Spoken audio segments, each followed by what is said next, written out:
महर्षि, हमें पहले से विदित होता है कि बुरा कार्य करने का फल बुरा होगा, फिर भी वो वही कार्य करता है क्यों मन? क्योंकि उसमें सुख बुद्धि होती है। ऊपर से तो हम बुद्धि के द्वारा कहते हैं कि गंदा काम है, बुरा है, पाप है, और अंदर से हमारे हृदय में उसमें सुख बुद्धि होती है। देखो ना, अंदर से सुख भोगने का भाव होता है, सुख मिलने की चाह होती है, इसीलिए हमसे पापाचरण बन जाते हैं। जिसमें सुख बुद्धि ना हो वो काम हो ही नहीं सकता, चाहे जितना बुरा कार्य हो। अंदर से देखना। दूसरी बात, जानते हुए फिर नहीं मान पा रहे हैं, वो अज्ञानी है, वो अभी जानकार नहीं है, वास्तविक ज्ञान उसको नहीं है। या तो उसको नाम जप के बल के अंदर जागृति हो जाए, और या फिर किसी महापुरुष के प्रताप से वास्तविक ज्ञान हो जाए, तो जो जाना कि बुरा है नहीं करना उसको रोक सकते हैं, क्योंकि बल चाहिए ना। जब नाम बल जागृत होता है तो बुरे आचरण की तरफ जो मन जा रहा है उसे हम रोक लेते हैं, चाहे जितना वो व्यथित करे, व्यथा पैदा करता है सुख बुद्धि से। जैसे चोरी करना पाप है, नहीं करना चाहिए, सुख की बुद्धि हुई,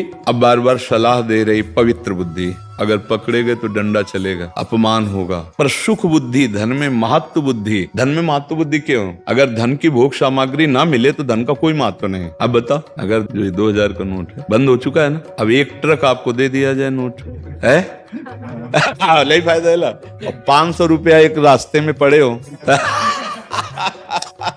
तो फायदा क्यों? इसलिए कि अब वो प्रयोग में नहीं आएगा। वो 500 इसलिए उठा लेंगे कि उसकी सामान मिल जाएगी। रुपए का महत्व है भोग सामग्री, ना कि रुपया। भोग सामग्री का महत्व क्यों है? हम शरीर के द्वारा भोगेंगे ना। तो अब हम शरीर के द्वारा जो सुख चाहते हैं वो अज्ञान है। हमारा स्वरूप ही है सुख राशि, चैतन्य अमल सच्चिदानंदमय। अब हम अपने को भूलकर पुरुष मान लिए, स्त्री मान लिए, और भोगने के लिए अब हमारी अज्ञान की वृत्ति। हम कहते जरूर है कि हमें ज्ञान है कि नहीं करना चाहिए, और वो ज्ञान नहीं। जैसे स्वप्न में देखा कि हम जग गए हैं, और जग करके हम अमुक कार्य करने के लिए चल दिए हैं, तो क्या जग गए हो? क्या स्वप्न में एक स्वप्न और आ गया? ऐसे ही अज्ञान की एक वृत्ति है जिसको पता है कि मुझे पता है, कुछ पता नहीं। अगर सही माने में पता हो जाए, अब हम तुम्हें बताएं सही माने में, हम बढ़िया तुम्हें खीर बनाते हैं, और तुम्हारा कोई पक्का मित्र हो, वो तुम्हारे कान में कह दे खीर में जहर मिला दिया है, अब आप पा लो, एक कवल नहीं पाओगे। नहीं, अब असली जानकारी हुई है, अब नहीं पाओगे। तो ऐसे ही शास्त्र तुम्हें कह रहा, गुरुजन कह रहे हैं कि देखो पाप है, नरक भोगोगे, और वास्तविक जानकारी नहीं है, इसलिए वो पाप हमसे बन जाता है।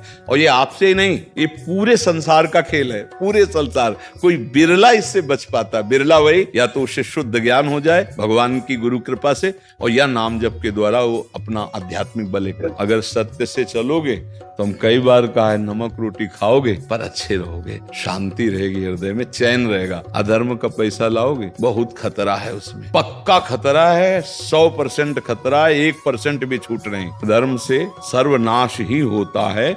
आज तक 4 दिन की चांदनी है, पक्का समझ लो। और ये जब तक जहां कोई पापाचरण करने लगता है तो उसको दंड देने के लिए पहले उसके पुण्य नष्ट किए जाते हैं, फटाफट उसको पुण्य भेजा जाता है, उसकी उन्नति शुरू हो जाती है। और वो सोचता मैं पाप कर रहा हूं, उन्नति हो रही, कोई मेरा बाल बांका नहीं कर सकता, लेकिन वो चाल नहीं समझ पा रहा। उसके सारे सुकृत भेजे जाते फटाफट, और जहां सुकृत नष्ट हुए, पूर्व पाप और ये पाप कनेक्शन हुआ, वो ब्लास्ट होता है कि मिटिया मेट हो जाता है। लोग कहते हैं ना पापी की बड़ी उन्नति हो रही है, पाप कर रहे हैं, उन्नति नहीं हो रही। अधर्म आचरण करने वाला ऊंचाई पर जो चढ़ता है उसको पटकने के लिए चढ़ाया जाता है। 10वें फ्लोर में चढ़ा के ऊपर से पटका जा रहा है। हम कई बार कहते हैं, जैसे कोई 4 आदमी 2 हाथ पकड़े, 2 पैर पकड़े, ऊपर चढ़ा के ले जा रहे हो। अगर तुमको वो कितना सम्मान से ले जा रहे, 4 लोग उसको 4 ले जा रहे सम्मान से, ऊपर से पटकने जा रहे हैं कि ऐसी ऊंचाई से ब्लास्ट होगा कि एकदम नष्ट हो जाएगा।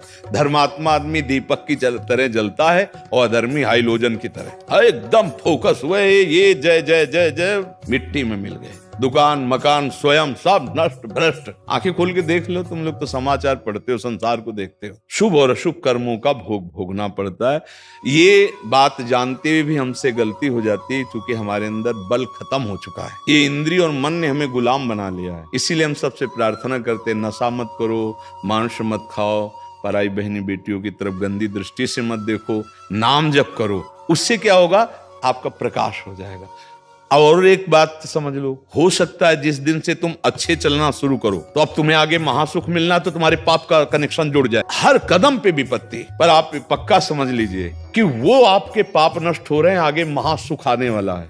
ऐसा भी माया दिखा सकती, बहुत विचित्र है, क्योंकि जिस समय पूर्व पुण्य और ये पुण्य कनेक्शन हुआ, प्रकाश हो जाएगा। नहीं, डरना नहीं, हारना नहीं, पक्का। कराती है राधा रानी के जब कराती है, महादेव का जब कराती है। देखो भगवान एक ही हैं, विविध नाम उनके हैं, भगवान के अनंत नाम हैं, अनंत लीलाएं हैं। जो भी नाम आपको प्रिय लगे खूब आनंद पूर्वक जपो, सब नाम फलदायी। आप जो भी भगवान का नाम जप करेंगे वो समान फलदायी है। हम तो वृंदावन वासी हैं, हम तो राधा राधा राधा राधा जी।